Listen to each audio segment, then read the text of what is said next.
Welcome to stone dictation 5 second बाद शुरू होगा। Ready start. छत्तीसगढ़ के बीजापुर में नक्सलियों की ओर से घात लगाकर किए गए हमले में डिस्ट्रिक्ट रिजर्व गार्ड यानी डीआरजी के ड्राइवर समेत 9 जवानों का बलिदान यही बता रहा है कि नक्सली गुटों के दुस्साहस का वैसा दमन नहीं हो सका है जैसा अपेक्षित है, चूँकि वे एक तरह से शासन व्यवस्था को सीधी चुनौती दे रहे हैं। इसलिए उनके सफाये के अभियान इस तरह चलने चाहिए कि उन्हें कहीं भी छिपने का मौका न मिले। यह ठीक है कि केंद्र सरकार ने यह संकल्प ले रखा है कि मार्च 2026 तक नक्सलवाद को समाप्त कर दिया जाएगा, लेकिन इस लक्ष्य की प्राप्ति को सुनिश्चित करते हुए यह भी देखा जाना जरूरी है कि आखिर नक्सलियों को आधुनिक हथियार और विस्फोटक कहां से मिल रहे हैं।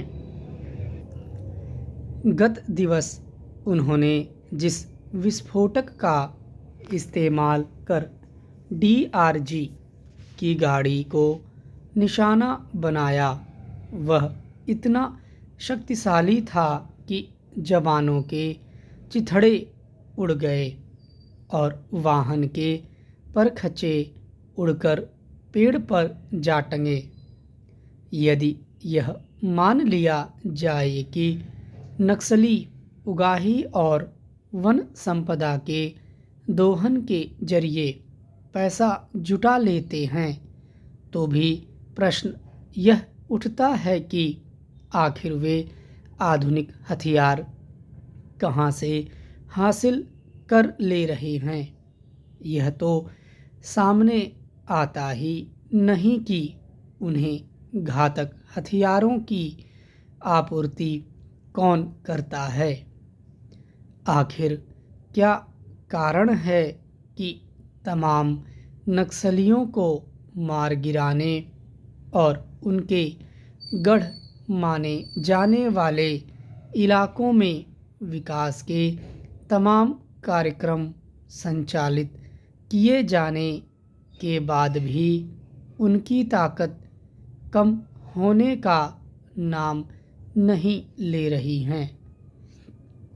नक्सली अपने खिलाफ जारी अभियान के बीच जिस तरह रहकर सुरक्षा बलों को निशाना बनाने और उन्हें क्षति पहुंचाने में समर्थ हो जाते हैं, वह चिंता का कारण है।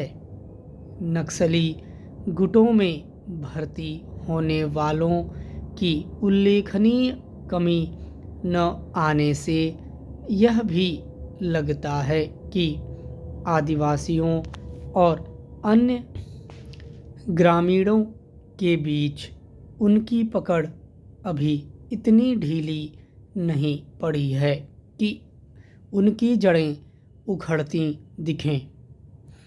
ऐसे में उनके खिलाफ सुरक्षा बलों के अभियान को और धार देने के साथ ही उन कारणों का पता लगाकर उनका निवारण करना भी जरूरी है जिनके चलते वे लोगों का समर्थन हासिल करने में समर्थ हैं। निस्संदेह नक्सलवाद एक विषैली विजातीय विचारधारा है, लेकिन नक्सलियों को जड़ मूल से समाप्त करने के लिए उनसे विचारधारा के स्तर पर भी लड़ा जाना आवश्यक है।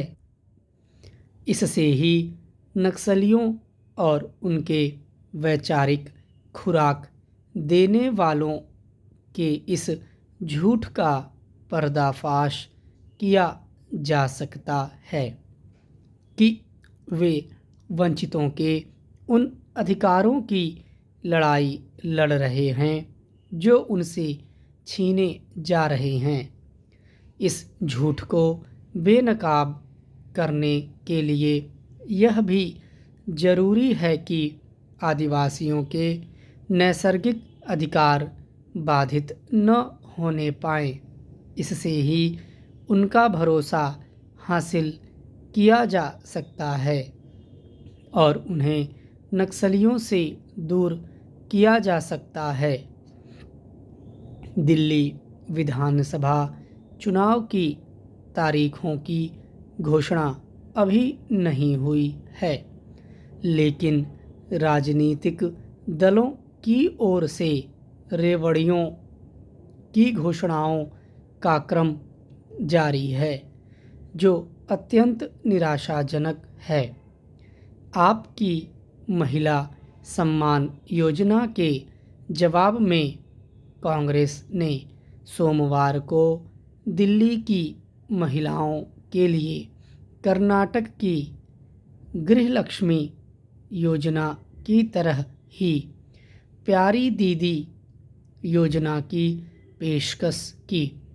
लगातार 15 साल तक दिल्ली की सत्ता का सुख भोगने वाली और पिछले 2 विधानसभा चुनावों में एक सीट पाने को भी तरस रही कांग्रेस इस बार चुनाव जीतने के लिए आपकी ही तरह रेवड़ियों का सहारा लेने के प्रयास में है।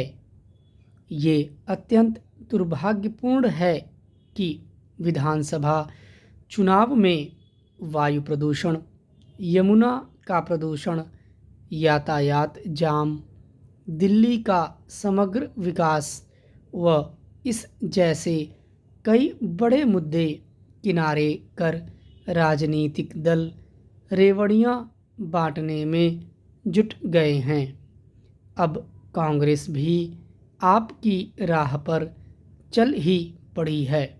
भाजपा सूत्र बताते हैं कि पार्टी की ओर से भी ऐसी रेवड़ियां देने को लेकर अंदर खाने विचार विमर्श का दौर जारी है। ऐसे में अब मतदाताओं के ऊपर बड़ी जिम्मेदारी है। उन्हें विचार करना होगा कि दिल्ली को चुनाव में आम जनता से जुड़े बड़े मुद्दों का समाधान चाहिए और वे राजनीतिक दलों को इन मुद्दों पर बात करने के लिए विवश करेंगे या वे इन रेवड़ियों के आकर्षण में दिल्ली को भूलकर मतदान करेंगे। स्टॉप।